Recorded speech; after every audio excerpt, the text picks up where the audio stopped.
Favourite serials இனி டிவிக்கு முன்பே சன் நெக்ஸ்ட் ஆப்ல ஜாலியா எல்லாருக்கும் முன்னாடியே பாருங்க. இப்பவே சன் நெக்ஸ்ட் ஆப்பை டவுன்லோட் பண்ணி சப்ஸ்கிரைப் பண்ணுங்க. போல போல வா சீக்கிரம்.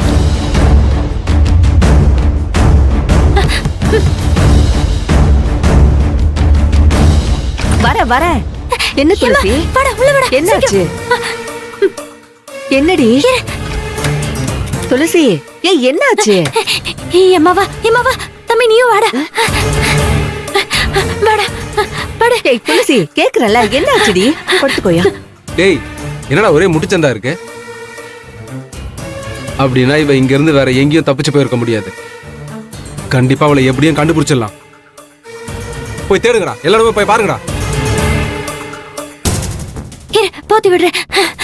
என்னாச்சு? எவ்வளவு நேரம் அதையே நீ கேக்குறமா? தம்பிய ஆஸ்பத்திரியில இருந்து கூட்டிட்டு வந்தனா அத அந்த மருதுமுத்து பைய பாத்துட்டாமா. என்னடி சொல்ற? அந்த பையன் ஜெயில இருந்து வந்துட்டானா? என்னன்னு சொல்றது? பொண்ணுங்க கிட்ட வம்பு பண்ணி அவங்க வாழ்க்கையவே கெடுத்து குட்டிச்சவர் ஆக்கணும்னு நினைக்கிற இந்த மருதமுத்து மாதிரி பொறுக்கி பயல்கள் எல்லாம் ஆயுஸ்க்கும் ஜெயில போட்டு அடைச்சு வைக்கணும். ஆனா என்ன பண்றது? கோர்ட்ல ஜாமீன்ல வெளிய விட்டுட்டாங்க. வந்ததும் வராததுமா அந்த பையன் என்ன தேடி கிளம்பிட்டான். அம்மா நான் அவன்கிட்ட மாட்டிக்க கூடாதுன்னு தம்பிய வண்டியில வச்சுட்டு புயல் வேகத்துல வேகமா வரேன். அவன் என்னடானா விடாம எங்களை விரட்டிட்டே வரான்.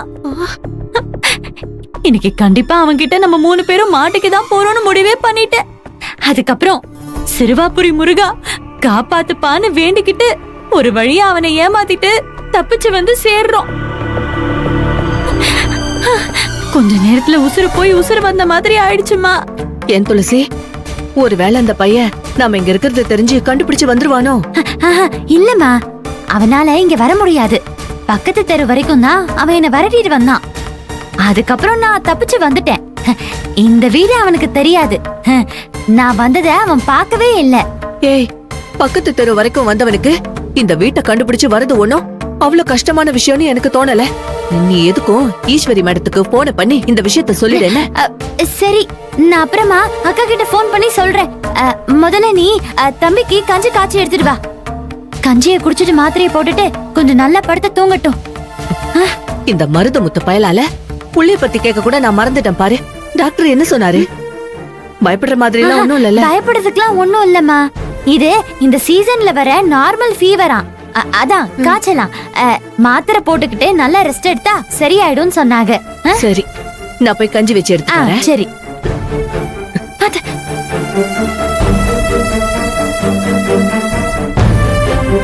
தூங்குடா.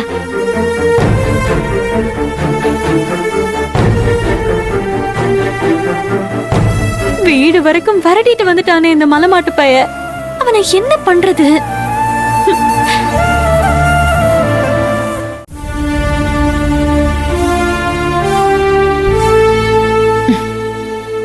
ரேவதி, இன்ஸ்பெக்டரையும் ஃபோர்ஜரி கேஸ்ல கம்ப்ளைண்ட் கொடுத்த அந்த அம்மாவையும் வர சொல்லு. Okay madam.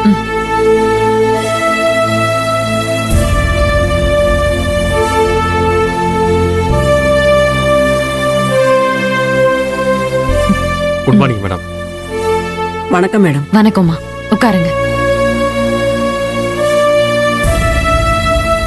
சொல்லுங்கம்மா, என்ன விஷயம்? என் பேரு ஜானகி. என் புருஷன் தவறிட்டாரு. எனக்கு குழந்தைங்க இல்ல. என் வீட்டுக்காரர் இறக்கறதுக்கு முன்னாடி என் பேர்ல ஒரு வீடு வாங்கி வச்சிருந்தாரு. வீட்டுல கிரவுண்ட் ஃப்ளோர்ல நான் இருக்கேன். ஃபர்ஸ்ட் ஃப்ளோர்ல ஒரு ஃபேமிலிய வாடகைக்கு வச்சிருக்கேன். அவங்க 3-4 மாசமா வாடகையே தரல மேடம். அந்த வாடகையை நம்பிதான் நான் வாழ்ந்துகிட்டு இருக்கேன். எனக்கு வேற வருமானமும் இல்லை. அதனால வாடகை தரலைன்னா வீடை காலி பண்ணிருங்கன்னு சொன்னேன். ஆனா அந்த ஆளு என் வீட்டுக்கு நான் வாடகை கொடுக்கணுமா? இது என்னோட வீடு, டாக்குமெண்ட பாருங்கன்னு சொல்லி ஒரு ஃபோர்ஜரி டாக்குமெண்ட காட்டினா மேடம். அந்த டாக்குமெண்ட்ல என் கையெழுத்தெல்லாம் இருந்துச்சு மேடம். அதை பார்த்துட்டு நானே ஷாக்காயிட்டேன் மேடம். சத்தியமா நான் எந்த டாக்குமெண்ட்லயும் கையெழுத்து போடல. ஆனா அந்த ஆளு நான் தான் கையெழுத்து போட்டேன்னு சத்தியம் பண்ணாத குறையா சொல்லி இனிமே நான் தான் வாடகை தரணும்னு சொல்றான் மேடம். எனக்கு யாருமே இல்ல மேடம். எனக்காக வந்து பேச சொந்தக்காரங்களோ அக்கம் பக்கமோ யாருமே தெரியாது மேடம். சட்டத்தையும் சாமியையும் தான் நம்பி இருக்க மேடம். நீங்க தான் என் புருஷன் வாங்கி தந்த வீட்டை எப்படியாவது மீட்டு தரணும் மேடம். மேடம், அது எனக்கு வீடு இல்லை மேடம். என் புருஷனோட ஞாபகங்கள் சுமந்துகிட்டு இருக்க என்னோட பொக்கிஷம் மேடம். அந்த வீட்ல என் புருஷனோட மூச்சு காத்து கலந்திருக்கு மேடம். எனக்கு என் வீடு வேணும் மேடம். என் வீடு வேணும். அம்மா நீங்க அழாதீங்க, தைரியமா இருங்க. நான் உங்களுக்கு அந்த வீடு கிடைக்கிறதுக்கு ஏற்பாடு பண்றேன். உங்க வீடு உங்களை விட்டு எங்கேயுமே போகாது. எனக்கு இதை மட்டும் பண்ணி கொடுத்துட்டீங்கன்னா உங்களை நான் உயிர் இருக்கிற வரைக்கும் மறக்க மாட்டேன் மேடம். கண்டிப்பா நான் பண்ணி தரேன். சார், இவங்க கூட போய் அந்த ஆள் யாரு என்னன்னு பார்த்து ஸ்டேஷனுக்கு கூட்டிட்டு வாங்க. Okay madam. மா வாங்க போலாம். சரிங்க மேடம், ரொம்ப நன்றி மேடம். நீங்க தைரியமா போங்கம்மா. உங்களுக்கு யாரும் இல்ல நீங்க நினைக்காதீங்க, நாங்க எல்லாரும் இருக்கோம். சட்டத்தையும் சாமியையும் நம்புறேன்னு சொன்னீங்கல்ல, உங்களோட அந்த நம்பிக்கை வீண் போகாது. நான் உங்க பொண்ணு மாதிரி சொல்றேன். உங்களுக்கு துணையா நாங்க இருப்போம். சரிங்க மேடம், ரொம்ப நன்றிங்க மேடம். போயிட்டு வாங்க, நல்லதுதான் நடக்கும். ம். சரி வாங்க போலாம்.